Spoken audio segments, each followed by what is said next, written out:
Hello guys, welcome back to Tech Tricks tutorial. In today's video, I will show you how to do ghost effect on CapCut PC.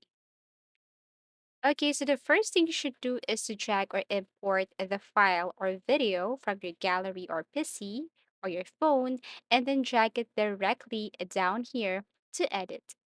So from the start, press play and then locate that specific area or section where you want to start your edit. For example, this part right here. So if you want to add a ghost effect in this part, you just have to click this add keyframe. And then what you're going to do is to zoom this area right here.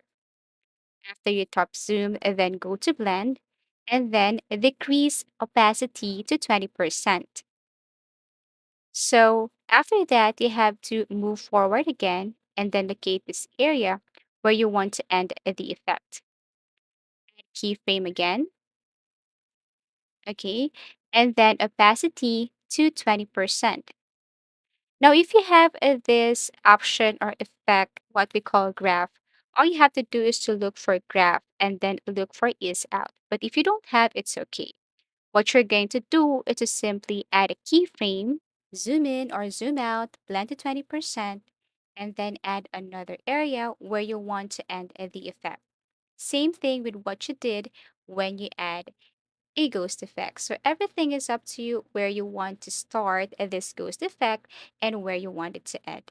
Always remember to start an effect, you must add first a keyframe, and then it's up to you if you want to zoom in or zoom out and then blend it to 20%, and so on.